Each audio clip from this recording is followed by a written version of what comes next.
पैदा ने खलीफा के सामने सर झुकाकर निवेदन किया है, राजाधिराज, मेरी कहानी बड़ी ही विचित्र है। आपने इस प्रकार की कोई कहानी नहीं सुनी होगी। मैं और वे दोनों काली कुतियां तीनों सगी बहनें हैं, और ये दो स्त्रियां जो मेरे साथ बैठी हैं मेरी सौतेली बहनें हैं। जिस स्त्री के कंधों पर काले निशान है उसका नाम अमीना है। जो अन्य स्त्री मेरे साथ है उसका नाम साफी है, और मेरा नाम जुबैदा है। अब मैं आपको बताती हूँ कि मेरी सगी बहनें कुतिया किस तरह से बन गईं। जुबैदा ने कहा कि पिता के मरने के बाद हम पांचों बहनों ने उनकी संपत्ति को आपस में बांट लिया। मेरी सौतेली बहनें अपना अपना भाग लेकर अपनी माता के साथ रहने लगी, और हम तीनों अपनी माता के पास रहने लगी, क्योंकि उस समय हमारी माता जीवित थी। मेरी दोनों बहनें मुझसे बड़ी थीं। उन्होंने विवाह कर लिए और अपने अपने पतियों के घर जाकर रहने लगी, और मैं अकेली रहने लगी। कुछ समय के पश्चात मेरी बड़ी बहन के पति ने अपना सारा माल बेच डाला, और मेरी बहन का रुपया भी उस रुपए में मिलाकर व्यापार के इरादे से वह अफ्रीका को चला गया और मेरी बहन को भी ले गया। किंतु वहां जाकर उसने व्यापार के बजाय भोग विलास आरंभ किया, और कुछ ही दिनों में अपना और मेरी बहन का सारा धन उड़ा डाला, बल्कि उसके वस्त्रभूषण आदि भी बेच खाए। फिर उसने किसी बहाने से मेरी बहन को तलाक दे दिया और घर से भी निकाल दिया। वह अत्यंत दीनहीन अवस्था में हजार दुख उठाती हुई बगदाद पहुंची, और चूंकि उसके लिए और कोई स्थान नहीं था अतएव मेरे घर आई। मैंने उसका बड़ा स्वागत सत्कार किया और उससे पूछा कि तुम्हारी ये दुर्दशा कैसे हुई। उसने अपनी करुण कथा सुनाई, जिसे सुनकर मैं बहुत रोई। फिर मैंने उसे स्नान कराया और अपने वस्त्रों के भंडार से अच्छे कपड़े निकाल कर उसे पहनाए। मैंने उससे कहा, अब तुम आराम से यहाँ रहो। तुम मेरी माँ की जगह हो। भगवान ने मुझ पर बड़ी दया की है कि तुम्हारे जाने के बाद मैंने रेशमी वस्त्रों का व्यापार किया, जिससे मुझे बहुत लाभ हुआ है। अब जो कुछ मेरे पास है वह भी अपना समझो, और तुम भी मेरे साथ मिलकर यही व्यापार करो। नितांत उसके बाद से हम दोनों बहनें संतोष और सुख के साथ रहने लगी। अक्सर ही हम लोग अपनी तीसरी बहन को याद करते कि वह न जाने कहाँ होगी। बहुत दिनों तक हमें उसका कोई समाचार नहीं मिला कि वह कहाँ है और किस दिशा में है, किंतु अचानक एक दिन वह मंझली बहन भी बड़ी बहन के समान दीनहीन अवस्था में मेरे पास आई, क्योंकि उसके पति ने भी उसकी संपूर्ण संपत्ति को उड़ा डाला था और फिर उसे तलाक देकर अपने घर से निकाल दिया था, और वह भी गिरती पड़ती बगदाद पहुंचकर मेरे घर में शरण लेने के लिए आई थी। मैंने उसका भी बड़ी बहन की भांति स्वागत सत्कार किया और उसे बड़ा दिलासा दिया। वह भी आराम से रहने लगी। लेकिन कुछ दिनों बाद इन दोनों ने मुझसे कहा कि हमारे रहने से तुम्हें कष्ट भी होता है और हम पर तुम्हारा पैसा भी खर्च होता है, इसलिए हम लोग फिर से विवाह करेंगे। मैंने कहा, यदि मेरी असुविधा भर से तुम्हें ये ख्याल पैदा हुआ कि विवाह कर लेना चाहिए तो ये बेकार बात है, क्योंकि भगवान की दया से व्यापार में मुझे इतना लाभ हो रहा है कि हम तीनों बहनें जीवन पर्यंत आनंद और सुख सुविधा से रह सकती हैं। तुम्हें मेरे पास कोई कष्ट न होगा। तुम्हारे विवाह करने की इच्छा को सुनकर मुझे बड़ा आश्चर्य है। तुम लोगों ने अपने अपने पतियों के हाथों इतने कष्ट उठाए हैं, फिर भी मुसीबत में पड़ना चाहती हो। अच्छे पतियों का मिलना अत्यंत दुष्कर है, इसलिए तुम विवाह का विचार छोड़ दो। इस प्रकार मैंने उन्हें बहुत समझाया, लेकिन वे दोनों अपनी बात पर दृढ़ रही। वे मुझसे कहने लगी, तू हमसे अवस्था में कम है किंतु बुद्धि में अधिक है। किंतु जितने दिन रह लिया उससे अधिक हम तेरे घर में न रहेंगे, क्योंकि आखिर तू हमें अपनी आश्रिता ही समझती होगी और अपने हृदय में हमारा सम्मान दासियों से अधिक नहीं करती होगी। मैंने कहा, ये तुम लोग क्या कह रही हो? मैं तो तुम्हें वैसा ही अपने से ज्येष्ठ और सम्मानीय समझती हूँ जैसा पहले जमाने में समझती थी। मेरे पास जो भी धन संपत्ति है वह तुम्हारी ही है। ये कहकर मैंने उनको गले लगाया और बहुत दिलासा दिया, और हम तीनों मिलकर पहले की तरह रहने लगे। 1 वर्ष के पश्चात भगवान की दया से मेरा व्यापार ऐसा चमका कि मेरी इच्छा हुई कि उसे अन्य नगरों तक बढ़ाऊं।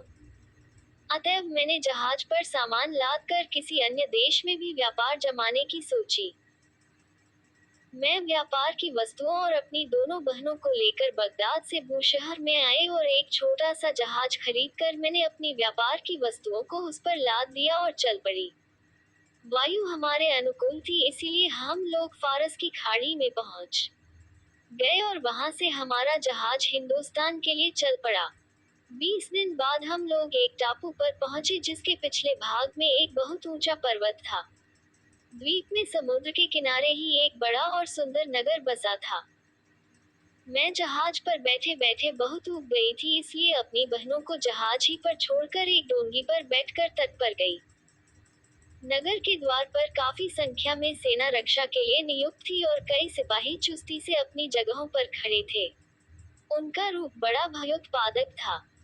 मैं कुछ डरी, किंतु मुझे ये देखकर आश्चर्य हुआ कि उनके हाथ पांव में कोई हरकत नहीं होती थी, बल्कि उनकी पलकें भी नहीं झपकती थी। मैं पास पहुंची तो देखा कि सारे सैनिक पत्थर के बने हैं। मैं नगर के भीतर चली गई। वहां भी देखा कि हर चीज पत्थर की है। बाजार की दुकानें बंद थीं। भाड़ों में से भी धुआं नहीं निकल रहा था और न घरों से। चुनांचे मैं समझ गई कि यहाँ भी सब लोग पत्थर के हो गए होंगे। मैंने नगर के एक और एक बड़ा मैदान देखा जिसके एक और एक बड़ा फाटक था और उसमें सोने के पत्थर लगे थे। खुले फाटक के अंदर गई तो एक बड़ा दरवाजा देखा जिस पर रेशमी पर्दा लटक रहा था। स्पष्टता ही वह राजमहल लगता था। मैं पर्दा उठाकर अंदर गई तो देखा कि कई चौकीदार वहां मौजूद हैं, कुछ खड़े हैं कुछ बैठे हैं, किंतु वे सबके सब पत्थर के बने हुए थे। मैं और अंदर गई, फिर वहां से तीसरे भवन में प्रविष्ट हुई। सभी जगह देखा कि जीता जागता कोई मनुष्य नहीं है। जो भी है वह पत्थर का बना हुआ है। चौथा मकान अत्यंत सुंदर बना था। उसके द्वार और जंजीरें सभी सोने के बने हुए थे। मैंने समझ लिया कि यह कक्ष रानी का निवास स्थान होगा। अंदर जाकर देखा कि एक दालान में बहुत से हबशी काले संगमरमर के बने हुए हैं। दालान के अंदर एक सजा हुआ कमरा था जिसमें एक पत्थर की स्त्री सिर पर रत्नजड़ित मुकुट पहने बैठी है। मैंने समझ लिया कि यह रानी होगी।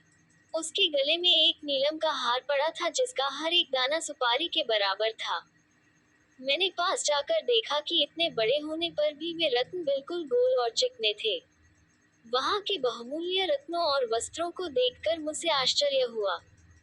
वहां फर्श पर गलीचे बिछे हुए थे और मसनद और गद्दे आदि अलस कमरबवाब आदि बहुमूल्य वस्त्रों के बने हुए थे।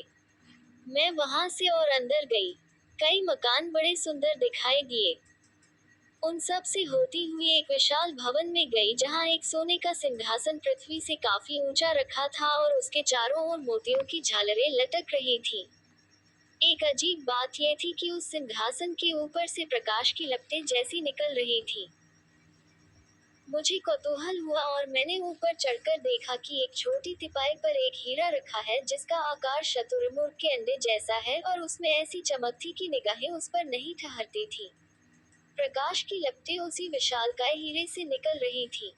फर्श पर चारों ओर तकिए रखे थे और एक मोम का दिया जल रहा था। उसे देखकर मैंने जाना कि वहां कोई जीवित मनुष्य होगा, क्योंकि दिया बगैर जलाए नहीं जलता। मैं घूमते घामते दफ्तरखानों और गोदामों में गई जिनमें बड़ी मूल्यवान वस्तुएं रखी थी। इस सब को देखकर मुझे ऐसा आश्चर्य हुआ कि मैं जहाज और अपनी बहनों को भूल गई और इस रहस्य को जानने के लिए उत्सुक हुई कि इस जगह के सारे लोग पत्थर के क्यों बन गए। इसी तरह घूमने फिरने में मुझे समय का ख्याल न रहा और रात हो गई। मैं परेशान हुई कि अंधेरे में कहाँ जाऊंगी। अतएव जिस कक्ष में हीरा रखा था मैं उसी में चली गई। वहां जाकर लेटी रही और सोचा कि सुबह होने पर अपने जहाज पर चली जाऊंगी। किंतु वह अद्भुत और निर्जन स्थान था, इसलिए मुझे नींद न आई। आधी रात को मुझे कुछ ऐसी आवाज आई जैसे कोई मधुर स्वर से कुरान का पाठ कर रहा हो। मैं ये जानने को उत्सुक हुई कि यह जीवित मनुष्य कौन है। मोम का एक दीपक उठाकर चल दी और कई कमरों को लांघने के बाद उस कमरे में पहुंची जहां से कुरान पाठ की ध्वनि आ रही थी। वहां जाकर देखा कि एक छोटी सी मस्जिद बनी है। इससे मुझे याद आया कि परमेश्वर के धन्यवाद के स्वरूप मुझे नमाज पढ़नी जरूरी है। वहां मैंने देखा कि दो बड़े बड़े मोम के दिए जल रहे हैं और वहां एक अत्यंत रूपवान नवयुवक बैठा हुआ कुरान पाठ कर रहा है और पूरा ध्यान उसमें लगाए है। मुझे उस युवक को देखकर अति प्रसन्नता हुई क्योंकि पत्थर के मनुष्यों की भीड़ देखने के बाद वह अकेला आदमी देखा था जो जीता जागता था। मैंने मस्जिद में जाकर नमाज पढ़ी, फिर स्पष्ट ध्वनि में वजीफा पढ़ने लगी और भगवान को धन्यवाद देने लगी कि हमारी समुद्र यात्रा कुशल पूर्वक बीती और इसी प्रकार आशा है कि दैवी कृपा से मैं कुशल पूर्वक अपने देश वापस पहुंच जाऊंगी। उस नवयुवक ने मेरी आवाज सुनकर मेरी ओर देखा और कहा, हे सुंदरी, मुझे बताओ कि तुम कौन हो और इस सुनसान नगर और महल में कैसे आ गई हो। इसके बाद मैं तुम्हें अपनी बात बताऊंगा कि मैं कौन हूँ और यह भी बताऊंगा कि इस नगर के निवासी पत्थर के क्यों हो गए। मैंने उसे अपना हाल बताया कि किस तरह मेरा जहाज 20 दिन की यात्रा के बाद यहाँ के तट पर पहुंचा और वहां से अकेली उतरकर मैं किस तरह इस महल में आई और यहाँ क्या क्या देखा। मैंने उससे कहा कि आप, जैसा आपने अभी वादा किया है, मुझे अपना हाल बताएं और यहाँ की अद्भुत बातों का भी रहस्य उद्घाटन करें। उस युवक ने मुझे कुछ देर प्रतीक्षा करने को कहा। फिर उसने कुरान का निर्धारित पाठ भाग पढ़ना खत्म करके कुरान को एक जरी के वस्त्र में लपेटा और उसे एक आले में रख दिया। इस बीच मैं उस जवान को देखती रही और उसका सुंदर रूप देखकर उस पर मोहित हो गई। उसने मुझे अपने पास बिठाया और कहा, तुम्हारी नमाज से ज्ञात होता है कि तुम हमारे सच्चे धर्म पर पूर्णतः विश्वास करती हो। अब मैं तुम्हें अपना पूरा हाल सुनाता हूँ। इस नगर का बादशाह मेरा पिता था। उसका राज्य बड़ा विस्तृत था, किंतु बादशाह और उसके सभी अधीनस्थ लोग अग्निपूजक थे। यही नहीं, वे नारदीन की उपासना भी किया करते थे जो प्राचीन काल में जिन्नों का सरदार था। यद्यपि मेरा पिता और उसके साथी अग्निपूजक थे किंतु मैं बचपन से ही मुसलमान था। कारण ये था कि मेरे लालन पालन के लिए जो दाई रखी गई थी वह मुसलमान थी। उसने मुझे सारा कुरान कंठाग्र करा दिया। उसने मुझे शिक्षा दी कि केवल एक ईश्वर ही पूज्य है। तुम उसे छोड़कर किसी और को न पूजना। उसने मुझे अरबी भी पढ़ाई और तफसीर कुरान की व्याख्या की भी शिक्षा दी। ये सारा काम उसने दूसरों से छुपाकर किया। कुछ दिन बाद दाई तो मर गई किंतु मैं उसके बताए हुए धर्म पर दृढ़ रहा। मुझे इस बात का बड़ा दुख होता है कि मेरे सारे देशवासी अग्निपूजक और जिन के उपासक हैं। दाई की मृत्यु के कई मास बीत जाने पर आकाशवाणी हुई कि हे नगरवासियों, तुम लोग नारदीन और आग की पूजा छोड़ दो और एकमात्र सर्वशक्तिमान परमेश्वर की पूजा करो। यह आकाशवाणी 3 वर्षों तक निरंतर होती रही किंतु न बादशाह ने न किसी अन्य नगर निवासी ने उस पर ध्यान दिया। वे अपने झूठे धर्म पर दृढ़ रहे। 3 वर्षों बाद इस नगर पर ईश्वरीय प्रकोप हुआ और जो व्यक्ति जिस स्थान और जिस दशा में था, वैसे ही पत्थर बन गया। मेरा पिता ही काले संगमरमर का बन गया और मेरी माँ सिंहासन पर बैठी बैठी ही पत्थर बन गई जैसा तुमने देखा है। एक मैं ही मुसलमान होने के कारण इस दंड से बचा रहा। उस समय से और भी निष्ठापूर्वक मैं इस्लाम को मानने लगा। हे सुंदरी, मैं जानता हूँ कि भगवान ने तुम्हें मुझ पर कृपा करके यहाँ भेजा है क्योंकि मैं यहाँ अकेलेपन से बहुत उबा करता था। मुझे उसकी बातें सुनकर उससे और प्रेम बढ़ गया। मैंने कहा, मैं बगदाद की निवासिनी हूँ। यहाँ किनारे पर बहुत से माल असबाब से लदा मेरा जहाज खड़ा है। जितना माल इसमें है उतना ही बगदाद में अपने घर छोड़ आई हूँ। मैं आपको यहाँ से ले चलूंगी और अपने घर में आराम से रखूंगी। बगदाद में खलीफा बड़े न्यायप्रिय हैं। वे आपके सम्मान योग्य कोई पदवी आपको जरूर देंगे। मेरा जहाज आपकी सेवा में है। आप इस स्थान को छोड़िए और मेरे साथ चलिए। नौजवान ने मेरा प्रस्ताव सहर्ष स्वीकार कर लिया। मैं सारी रात उस आकर्षक युवक से बातें करती रही। दूसरे दिन सुबह उसे लेकर अपने जहाज पर पहुंची। मेरी बहनें मेरी चिंता में दुखी थीं। मैंने अपने पिछले दिन के अनुभव सुनाए और उस नौजवान की कहानी भी बताई। फिर मेरी आज्ञा से जहाज के मांझियों ने जहाज से व्यापार वस्तुएं उतार ली और उनकी जहाज में अमूल्य रत्न आदि भर लिए जो मुझे महल में मिले थे। महल का सारा सामान तो एक जहाज में आ नहीं सकता था, इसलिए मैंने चुनी चुनी बहुमूल्य वस्तुएं ही भरी और खाने पीने का सामान भी महल से लेकर जहाज पर लाद लिया। साथ ही शहजादे को भी जहाज पर चढ़ा लिया। इसके बाद असंख्य धन की स्वामिनी होने के साथ अपने प्रिय शहजादे के सान्निध्य का सुख पाते हुए मैंने स्वदेश की ओर यात्रा आरंभ कर दी। किंतु मेरी बहनों को प्रसन्नता न हुई। शहजादा अत्यंत रूपवान और मिष्टभाषी था। वे मुझसे ईर्ष्या करने लगी। एक दिन उन्होंने मुझसे पूछा कि तुम इस शहजादे को ले जाकर कहाँ रखोगी और इसके साथ क्या करोगी।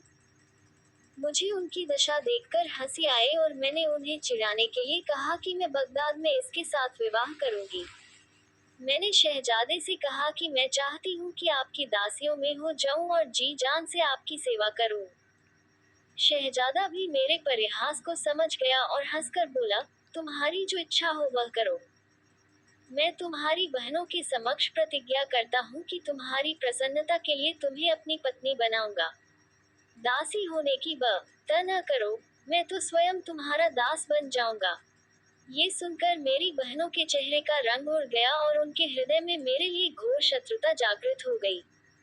सारी यात्रा उनकी यही दशा रही, बल्कि उनका वैर भाव बढ़ता ही गया। जब हमारा जहाज बूशहर के इतना समीप आ गया कि अनुकूल वायु होने पर वहां एक दिन में पहुंच जाता, तो रात को जब मैं गहरी नींद सो रही थी, मुझे और शहजादे को उठाकर समुद्र में फेंक दिया। शहजादा बेचारा तो उसी समय डूब गया, क्योंकि तैरना नहीं जानता था, लेकिन मैंने पानी में गिरते ही उछाल मारी और तैरने लगी। मेरी आयु पूरी नहीं हुई थी, इसलिए मैं अंधेरे में भी संयोग से ठीक दिशा में बढ़ने लगी और कुछ घंटों में एक उजाड़ द्वीप के तट पर जा लगी। बूशहर का बंदरगाह उस स्थान से 10 कोस दूर था। मैंने अपने कपड़े उतारकर सुखाए और फिर उन्हें पहन लिया। इधर उधर घूमकर देखा तो कुछ फलों के वृक्ष दिखाई दिए। मैंने पेट भर फल खाए, फिर एक मीठे पानी के स्रोत से जल पीकर अपनी थकान दूर की थी। फिर एक पेड़ के साए में जाकर लेट गई। कुछ देर बाद मुझे एक लंबा सांप दिखाई दिया, जिसके शरीर में दोनों ओर पंख भी लगे हुए थे।